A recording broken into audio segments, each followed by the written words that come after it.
여러분들은 새벽이나 아침 시간 또는 남들이 다 자고 있는 때에 기도할 곳을 찾아서 가슴을 치며 애타게 부르짖어 보신 적이 있으십니까? 왜 그렇게 간절히 기도하게 될까요? 내가 사는 길이 그 길밖에 없어 보이기 때문일 것입니다. 데살로니가 전서 5장 16절에 바울 사도는 쉬지 말고 기도하라고 우리에게 권면합니다. 특히 하루를 시작하는 아침의 기도는 그 어느 때의 기도보다 우리에게 의미가 큽니다. 오늘 우리가 읽은 시편은 다윗의 시로 알려지고 있습니다. 그런데 이 시를 다윗이 언제 썼는지 우리가 그 형편을 알 길은 없습니다. 하지만 오늘 시의 내용으로 보아 그는 침상에 늦게까지 누워 있을 수 없을 정도로 가슴이 답답하여서 다른 사람들이 깨기 전에 일어나 하나님을 찾았다는 사실을 보게 됩니다.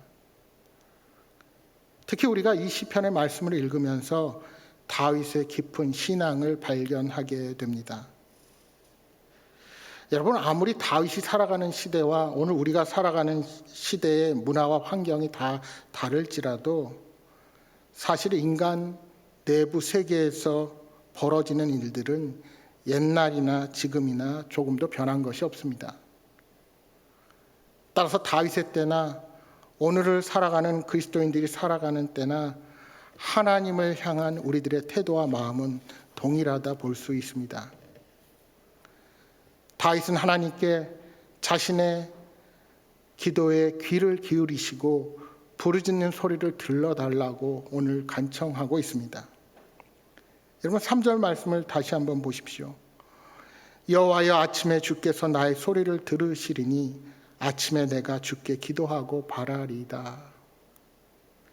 여기 아침에 기도하고 바라리이다에 해당하는 원어적인 의미를 살펴보면 아침상을 차리듯이 기도의 제목들을 주님 앞에 차례대로 늘어놓겠다라는 의미가 있습니다.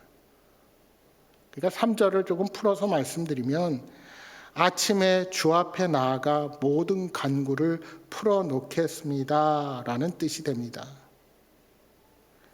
하루 24시간이 모두 소중하지만 그만큼 아침의 기도가 중요하다는 것을 강조한 표현이라 할 수 있습니다.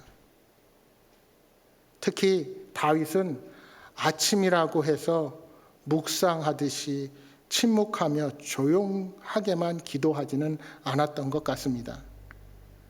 그는 입술을 열어 기도하며 부르짖는 소리를 들어달라고 간청하고 있습니다. 물론 그렇다고 우리가 큰 소리로 부르짖어서만 기도하라는 것은 아닙니다.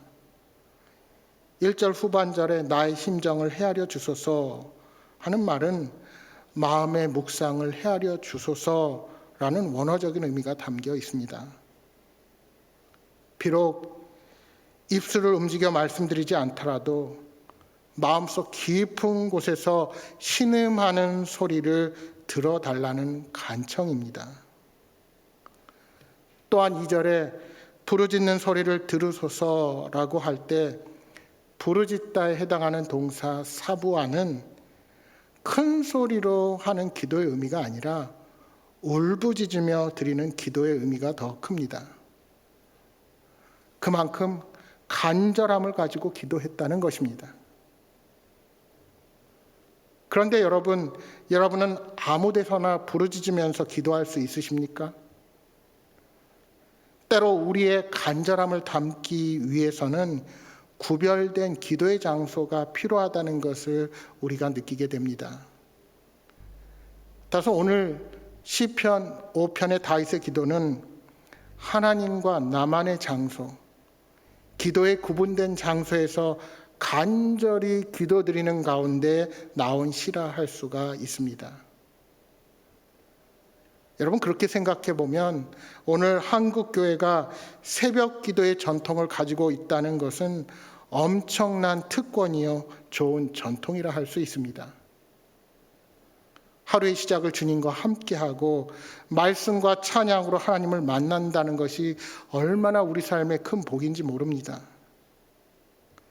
여러분, 대한민국과 한국교회가 여러 차례 위기 가운데 있어도 오늘 여기까지 이룰 수 있었던 가장 큰 이유는 매일 새벽마다 교회에 나와서 각 가정과 교회를 위해, 그리고 이 민족과 세계를 위해, 또한 죽어가는 영혼들을 위해서 간절히 기도드리는 성도들이 있었기에 가능하다는 사실을 저는 확신합니다. 여러분, 어제가 한국전쟁 발발한 지 72주년 되는 날이었죠. 전쟁이 끝난 지 69년이 지났습니다. 그동안 얼마나 많은 일들이 있었습니까? 우리 민족 누구나 모두 열심히 살았습니다. 여러분, 우리가 물가가 올라갔다 그러고 참으로 힘든 시대를 산다, 헬 조선이다 말을 해도 우리 한번 객관적으로 한번 말씀해 보십시다. 우리 신앙의 선배들이 그 유교를 겪었을 때랑 지금 우리의 삶이 어떻게 다릅니까?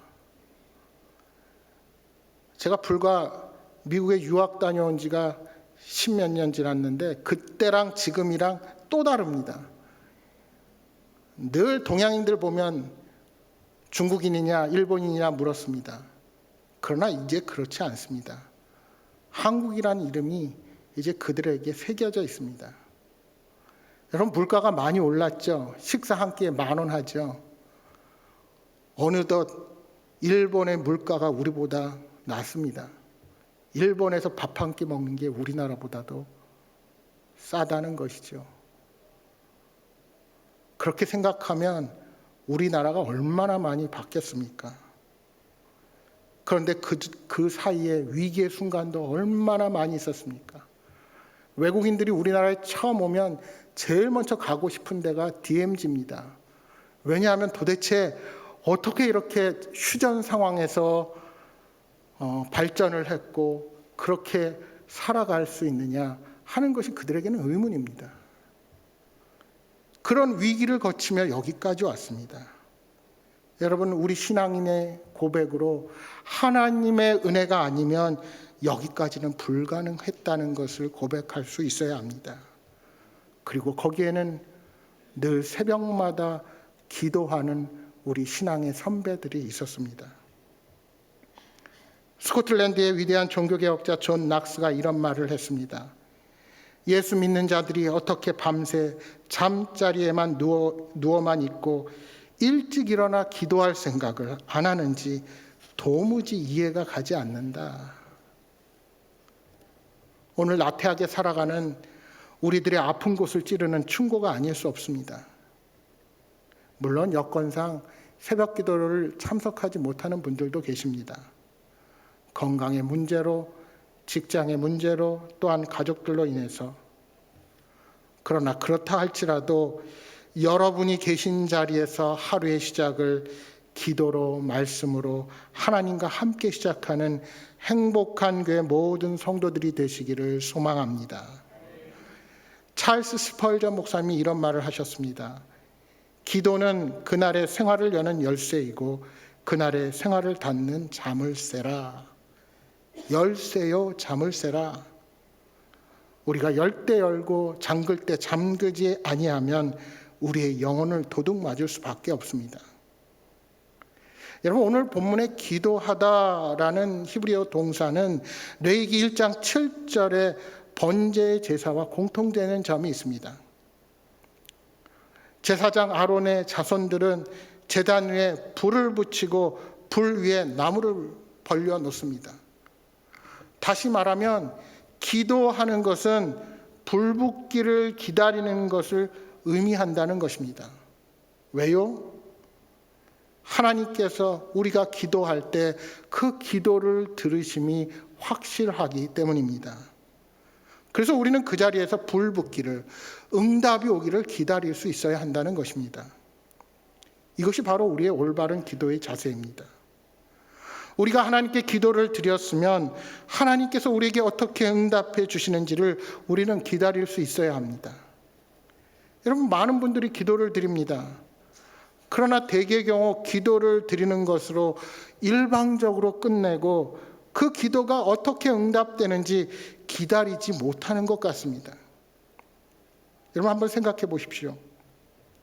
여기 어떤 사람들이 소원이 있어서 그 소원을 이루어줄 수 있는 분을 찾아가서 그분에게 소원을 자세하게 말하고 간절하게 말했다고 가정해 보십시오. 말이 끝나자마자 그 어른의 대답은 들어볼 생각도 없이 기다리지 않고 내 할 말만 다 하고 안녕히 계세요 하고 돌아간다면 그 소원을 과연 이룰 수가 있겠습니까? 그래서 로자린드 링커라는 분은 우리에게 하나님과의 대화식 기도를 권장하고 있습니다. 여러분, 우리들의 보통의 기도가 하나님께 일방적으로 드리는 청원의 기도입니다. 물론 자식이 아버지에게 청원하는 것 당연한 권리입니다. 그러므로 우리가 하나님의 이름을 부르며 우리에게 이러한 필요한 것을 주십시오 하고 기도하는 것, 그것이 결코 잘못은 아닙니다. 이것은 우리 편에서나 하나님이 보시기에도 합당합니다. 그런데 한 가지 조심할 것은 잘못하면 이 청원의 기도는 일방적인 이기적인 방향으로 흐르기 쉽다는 것입니다. 여러분, 우리가 어렸을 때 가난아이가 부모에게 떼를 쓰면서 뭘 해달라고 우리 다 들어주죠. 그러나 철이 들고 그것이 아니라고 생각할 때는 때로는 그 기도의 요청을 거절하고 아이가 바뀌기를 기다리기도 합니다. 왜요? 아무리 내가 필요한 것이라고 느껴도 그것이 하나님의 뜻에 합당해야 하기 때문일 것입니다. 그래서 우리는 내 자신만이 아닌 우리의 기도가 필요한 이웃을 위해서 또는 하나님께서 움직이시기를 바라는 여러 공동체를 위해서 기도하기도 합니다. 이것을 우리가 흔히 중보기도라는 말을 쓰죠. 근데 여러분, 엄밀히 신학적으로 말하면 중보기도라는 말은 맞지가 않습니다. 원래 중보는 일반적으로 적대적인 둘 사이의 화목을 추진하는 것이 중보입니다. 따라서 하나님과 죄인된 인간 사이의 관계를 회복하는 우리 예수님만이 중보의 기도를 드릴 수가 있습니다. 그래서 우리가 다른 사람을 위해서 기도하는 것은 중보적 기도 또는 영어로 인터세션이라 그래서 우리가 한자로 도고의 기도라는 말을 쓰기도 합니다. 그러니까 하나님과 인간 사이의 유일한 중보자는 우리 주 예수 그리스도뿐이고 중보 기도는 예수님이 우리를 위해 하나님께 기도하는 것이 원래 중보 기도입니다. 그래서 원래 우리는 중보적 기도인데 우리가 그냥 줄여서 중보 기도 이렇게 말을 하죠. 가령 병으로 앓아 누워 계신 분들을 위해서, 사업의 실패로 고통과 번민 속에 빠져 있는 분을 위해서, 사랑하는 사람을 먼저 잃고 슬퍼하는 분들을 위해서 기도하는 것, 이것이 얼마나 아름답고 귀한 일인지 모릅니다. 이 기도는 나를 위한 기도가 아니라 다른 사람을 위한 기도이기 때문에 이기적이라고 볼 수가 없습니다. 우리가 다른 사람을 위해서 기도해야 하는 이유가 바로 여기에 있습니다. 그래서 우리는 청원의 기도에서 중보 기도, 더 나아가서는 하나님과 대화하는 기도를 할 수 있어야 합니다. 이 대화적 기도를 통해서 하나님과 더 다정하게 기도의 자리에 나아갈 수가 있는 것입니다. 하나님과 직접 이야기를 나누며 하나님께서 직접 기도자에게 깨달음을 주시고 응답해 주는 기도입니다. 이 기도를 통해서 간절하게 사모하는 마음으로 하나님의 도우심을 구하고 하나님이 원하시는 그 뜻을 받아들이게 되는 것입니다. 그러니까 우리의 내면의 귀를 통해서 하나님께서 응답을 주시는 것이죠. 그래서 심리 분석가들은 이것을 제3의 귀라고 말하기도 합니다. 우리 안에 말씀하시는 하나님의 음성을 들을 때 이 기도를 통해서 참된 평화와 능력을 얻게 되는 것입니다. 우리가 그렇게 하나님과 대화하면서 기도에 확신이 생기면 내가 꼭 해야 하겠다고 마음먹은 일들은 무엇이든지 해낼 수 있다는 자신과 인생의 여러 어려운 일들을 헤쳐가는 힘을 얻게 되는 것입니다. 그렇게 하나님은 우리에게 마음의 평화를 주십니다. 그렇게 하나님은 우리의 내면에 귀에 대고 말씀하십니다. 그런데 여러분, 그러기 위해서는 우리의 심령의 다이얼을 하나님의 주파수에 맞추어 놓아야 합니다. 그게 무슨 말일까요? 바로 하나님의 말씀을 열심히 묵상하고 배워야 한다는 것입니다. 여러분, 말씀도 안 보고 그냥 기도하다가 내 생각과 망상으로 내 소원을 가지고 하나님이 내게 응답하셨다, 이렇게 말씀하시면 안 됩니다.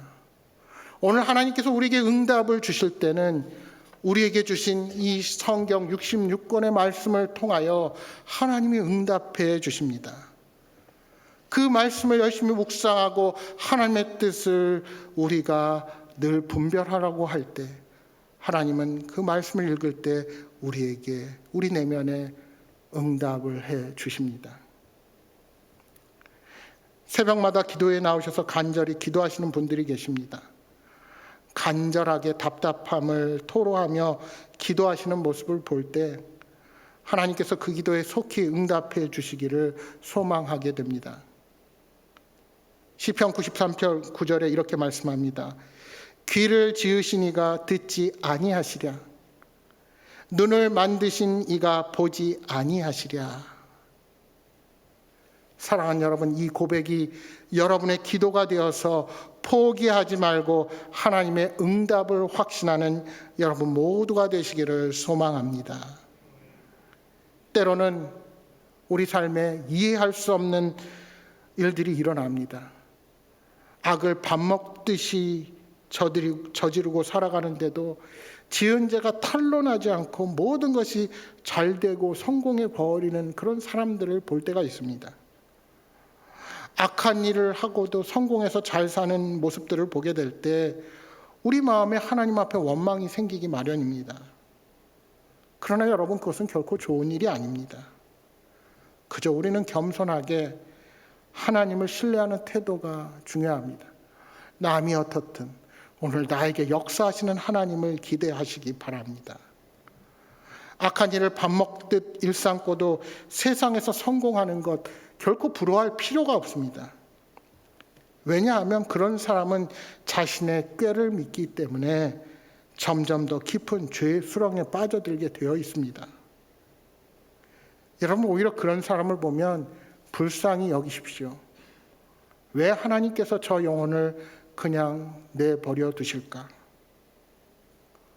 아무리 악한 일을 저질러도 아무 일이 일어나지 않는 것, 그래서 우리가 신학적인 용어로 유기라고 얘기합니다. 우리 버려두다. 그러면 나중에 어떻게 됩니까? 그냥 놔두니 죄에 대해서 무감각해져서 후에는 더 큰 죄를 저지르게 되고 결국은 완전히 멸망의 길로 빠져들게 되는 것입니다. 그러니까 우리가 조그만 죄를 지었을 때 오히려 하나님의 징계가 따르는 것은 오히려 복임을 깨달아야 합니다. 왜요? 나를 사랑하시기에, 나를 가만히 내버려 두지 않으시고 오히려 우리에게 그 잘못을 지적하시고 옳은 길로 인도하시는 것입니다. 여러분, 하나님은 악을 싫어하시는 분이십니다. 잠언 6장 16절이야 19절에 이렇게 말씀합니다. 여호와께서 미워하시는 것 곧 그의 마음에 싫어하는 것이 67가지이니 곧 교만한 눈과 거짓된 혀와 무죄한 자의 피 흘리는 손과 악한 계교를 꾀하는 마음과 빨리 악으로 달려가는 발과 거짓을 말하는 망령된 증인과 및 형제 사이를 이간하는 자이니라. 하나님은 교만한 눈을 미워하십니다. 여러분, 사실 교만은 하나님만 미워하는 것이 아니라 사람도 교만을 미워하지요. 교만한 사람도 다른 사람이 교만한 것은 싫어합니다. 사실 따지고 보면 사람이 교만할 근거가 전혀 없습니다. 보통 교만한 사람은 자신이 뭔가 된 줄로 생각하고 착각합니다. 물질적인 교만, 지식의 교만, 사회적인 지위의 교만, 신체적인 교만, 심지어 신앙의 교만까지 따지고 보면 자기의 것은 하나도 없습니다. 하나님께서 주신 것을 자신이 능력이 있어서 그런 것으로 착각하는 것, 그것은 사실은 어리석은 모습에 불과합니다. 성경은 분명히 말씀합니다. 하나님은 교만한 자를 물리치시고 겸손한 자에게 은혜를 베푸신다 말씀합니다. 하나님은 거짓된 혀를 미워하십니다. 왜요? 하나님은 신실하시기 때문입니다. 거짓은 어둠의 일입니다. 마귀의 특성이 거짓입니다. 더구나 하나님은 무죄한 자의 피를 흘리는 손을 싫어하십니다. 왜요? 우리들의 손은 부지런히 일하라고 주신 손입니다. 그리고 우리는 이 손을 모아 하나님께 기도하는 자들이기 때문입니다. 그런데 이런 요긴한 손을 다른 사람을 위하여 필요한 데 쓰지 아니하고 악한 일, 남을 해치는 일에 쓴다면 그것을 결코 하나님이 기뻐하실 수 없습니다. 뿐만 아니라 하나님은 악한 계교를 꾀하는 마음을 미워하십니다. 여러분, 영국의 문학가 섹스피어는 우리 마음을 가리켜 사상의 대장간이다 이렇게 말을 했습니다. 이 대장간에서 좋은 생각을 하면 좋은 사람이 되고 나쁜 생각을 하면 나쁜 사람이 된다는 것입니다. 생각이 어떠하면 그 위인도 그러하다라고 성경도 말씀합니다. 따라서 우리 마음의 대장간에서 우리가 무엇을 만들어내는가 하는 것은 매우 중요합니다. 여러분의 마음의 대장간에서는 무엇을 만들고 계십니까? 다른 사람들에게 유익을 주는 좋은 기구들을 만들어내고 계십니까? 그렇지 않으면 다른 사람들을 해치는 기구를 만들고 계십니까? 이제 11절의 말씀을 한번 보십시오. 그러나 주께 피하는 모든 사람은 다 기뻐하며 주의 보로 말미암아 영원히 기뻐 외치고 주의 이름을 사랑하는 자들은 주를 즐거워하리다. 주님께 피하는 자는 다 기뻐할 수 있다 말씀합니다. 그래서 바울 사도도 주 안에서 항상 기뻐하라 말씀합니다. 여러분, 기쁨은 누구나 다 원하는 것입니다. 그런데 이 기쁨에는 두 가지가 있습니다. 하나는 우리가 이 세상에서 얻는 기쁨입니다. 그리고 다른 하나는 주님께로부터 오는 기쁨입니다. 여러분, 세상의 기쁨, 이 세상에서 누리는 기쁨은 우리 육신의 기쁨을 의미한다 할 수 있습니다. 요한일서 2장 15절 16절에 안목의 정욕, 육신의 이생의 자랑, 이 모든 것이 여기에 해당한다 할 수 있죠. 눈을 통해서 품는 욕망들, 또 이 세상에서 내가 가진 것을 뽐내는 것들, 그것이 이 환경을 통해서 우리에게 기쁨을 주지만 그 기쁨은 잠시뿐입니다. 맑은 날은 기쁘고 흐린 날은 슬픕니다. 건강하면 기쁘지만 병들면 슬픕니다. 순탄할 때 기뻐하고 역경에는 슬퍼합니다. 젊다고 기뻐하고 늙었다고 슬퍼합니다. 살 때는 기쁘지만 죽음이 다가오면 슬플 수밖에 없습니다.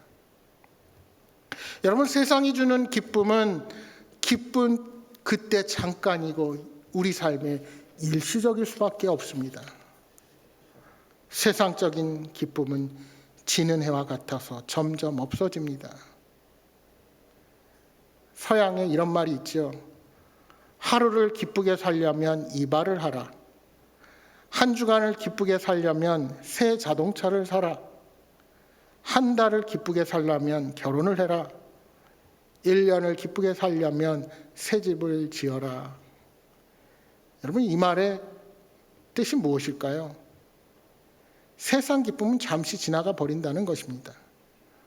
여러분, 이발하시는 분들 하루 상쾌하죠? 그 다음날 되면 남자분들은 이발한 것조차 잊어버립니다. 새 자동차를 사면 일주일 정도, 어느 순간 정도는 그 타는 맛이 있습니다. 근데 그것도 지나고 나면 우리에게 그다지 큰 기쁨을 주지 못합니다. 결혼을 하면 한 달간은 정말 꿀처럼 달콤합니다. 그래서 우리가 밀월이라는 말을 쓰기도 합니다. 그러나 한 달이 지나면 씁쓸할 때가 생깁니다. 왜 그렇습니까? 그렇게 우리 인간은 이기적이기 때문입니다. 세상의 기쁨이라는 것이 그렇습니다. 그러나 우리 주님께서 주시는 기쁨은 세상이 주는 기쁨과는 다릅니다. 왜요? 주님께서 우리 하나님으로부터 오는 기쁨은 영혼의 기쁨이기 때문입니다.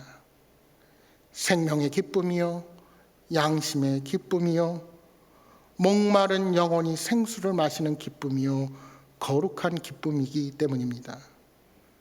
그러므로 환경과 조건에 상관없이 기뻐할 수가 있게 되는 것입니다. 이 기쁨은 영원한 기쁨입니다. 우리 예수님께서 요한복음 4장 13절 14절에 사마리아 우물가의 여인에게 이렇게 말씀하셨습니다. 예수께서 대답하여 이르시되 이 물을 마시는 자마다 다시 목마르려니와 내가 주는 물을 마시는 자는 영원히 목마르지 아니하리니 내가 주는 물은 그 속에서 영생하도록 솟아나는 샘물이 되리라. 그렇습니다. 주님께서 주시는 기쁨은 우리 속에서 샘처럼 솟아나는 영원한 기쁨입니다. 따라서 우리는 그 기쁨을 자제할 필요가 없습니다. 여러분, 우리 주님께서 주시는 기쁨이 느껴질 때 기뻐 외쳐 소리치십시오. 다만 그 기쁨의 원천만 분명하면 됩니다. 우리 교회당에 와서 예배당에 와서 성도들과 함께 예배드리고 말씀을 들을 때 감격스러워서 아멘하고 소리치고 싶지만 다른 사람들이 이상하게 여길 것 같아서 꾹 참으신다는 분들이 계십니다. 저는 여러분에게 무조건 아멘하십시오 이렇게 하지 않으니까 우리 교인들은 아무 때나 아멘하지 않으시거든요. 그러니까 이 교회는 아멘하면 안 되나 보다, 티나 보다 하고 안 하시는 분들이 계세요. 여러분, 절대 그렇지 않습니다. 아멘하고 싶은 깊은 감동과 기쁨이 있을 때 마음껏 외치시기 바랍니다. 우리의 외침은 우리 삶에 하나님이 주시는 새 힘을 가져다 줍니다. 그러므로 이 영원한 삶의 기쁨을 표현하는 것 꼭 필요합니다.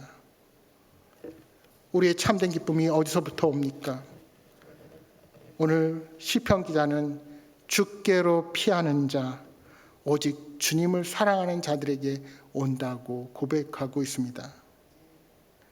여러분, 세상의 어떠한 요새도 하나님께서 구원하신 자가 자기 백성들을 보호하시는 그 하나님이 주시는 그 자리만큼 그런 요새와 우리를 안전하게 하는 것은 그 어디에도 없습니다. 그러나 하나님과 함께할 때 하나님은 우리를 모든 악에서 지켜주시고 우리의 영혼을 보살펴 주십니다. 사역을 위해서 이란을 여행하던 중 무고죄로 감옥에 갇혔던 미국 선교사 댄 바우만이 감옥 생활을 통해 얻게 된 귀한 신앙의 체험을 이렇게 간증했습니다. 나는 이란에서 감옥에 갇혀 있는 동안 하나님의 선하심을 의심했다. 처절한 외로움과 절망 속에서 감옥에 갇힌 사건이 나에게 복을 주시기 위한 하나님의 선하신 의도라고 인정하는 것은 나에게 매우 힘든 싸움이었다. 나는 절망을 이기지 못하고 감방에서 자살을 시도했다. 하지만 자살 기도는 실패로 끝났다. 그 일이 있은 후 예수님은 혼자 차가운 바닥에 뒹굴며 흐느끼고 있던 나를 만나 주셨다. 바로 그 순간 나는 예수님이 나와 함께 계시며 내가 감옥에 있는 동안 끝까지 나와 함께 하실 것을 알았다. 아무것도 하나님과 나를 갈라놓을 수 없었다. 고통 가운데서 하나님을 바라보는 것은 전적으로 우리가 무엇을 가장 중요하게 생각하는가에 달려 있다.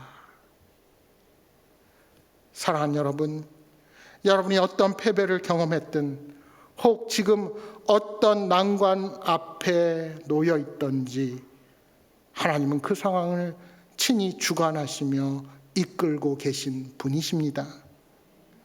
때로는 내 안에서 점점 의심이 일어나는 상황을 맞이하게 될 것입니다. 밤낮으로 하나님께 부르짖었지만 상황은 여전히 암울할 때도 있을 것입니다. 그러나 그 모든 것은 과정일 뿐입니다.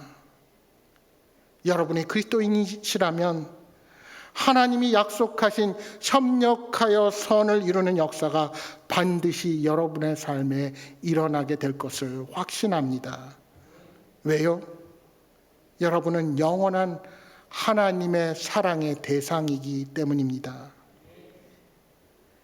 예수님께서 부활 후에 베드로에게 나타나셔서 내가 나를 사랑하느냐 3번째 물으셨을 때 베드로가 근심하면서 이렇게 대답했습니다. 모든 것을 아시오매 내가 주님을 사랑하는 줄을 주께서 아시나이다. 여러분, 이것이 진정한 행복의 감정이 아닐까요? 연약한 우리들이지만 그래서 쓰러지고 때로는 하나님 앞에서 절망하고 좌절하기도 하지만 두 눈에 눈물이 고인 채로 나의 하나님 내가 주님을 사랑합니다 라는 사랑의 고백을 할 때보다 더 행복한 때가 어디에 있겠습니까? 우리의 영혼 속에 말로 다 할 수 없는 하나님의 사랑을 느끼게 될 때 그 속에서 우리는 진정한 기쁨의 진수를 발견하게 될 것입니다. 복의 근원이 되시는 하나님께서 내 마음속에 함께 하실 때 무엇과도 비교할 수 없는 기쁨을 소유하게 될 것입니다. 사랑하는 여러분, 여러분의 영혼을 주님께 기울여서 하나님과 그 아들 예수 그리스도를 진심으로 사랑하게 되면 여러분 마음속에 샘솟는 기쁨과 평화가 넘쳐나게 되리라 믿습니다. 오직 주께 피하는 모든 자들은 다 기뻐할 수 있었습니다. 여러분, 노아의 홍수 후에 바깥으로 내보낸 비둘기가 오랫동안 날아봐도 내릴 곳이 없어서 이리저리 헤매다가 노아가 다시 문을 열고 손을 내밀어서 방주 안으로 다시 받아들일 때 그 비둘기의 행복이 어떠했을까요? 우리의 영혼이 이 세상 속에서 참 안식이 없어서 이리저리 방황하다가 하나님의 품속에 피하여 참된 평안을 맛보게 될 때 그 기쁨이 얼마나 크겠습니까? 그렇습니다. 우리 인간은 하나님께서 창조하셨기 때문에 하나님 품에 안기기 전에는 진정한 평화와 기쁨을 누릴 수가 없습니다. 여러분, 참 기쁨이 술집이나 클럽에 있습니까? 커다란 집, 화려한 집에 산다고 기쁨이 계속 충만합니까? 돈과 권력과 명예를 가져도 그 기쁨은 일시적입니다. 참 기쁨이 어디에 있습니까? 하나님과 교제하는 데 있습니다. 하나님과 올바른 관계를 맺는 데 있습니다. 우리는 하나님의 형상대로 지음받았기에 하나님과의 바른 관계를 맺지 못하면 참된 기쁨을 누릴 수가 없습니다. 따라서 복된 성도는 날마다 기도의 자리에서, 예배의 자리에서 하나님을 만나며 그분의 도움과 보호를 받고 그 사랑 안에 거하는 자들입니다. 사랑하는 여러분, 이 한 주도 우리 주님과 동행하며 참 기쁨이 넘치는 복된 삶을 살아가시기를 주님의 이름으로 축복합니다.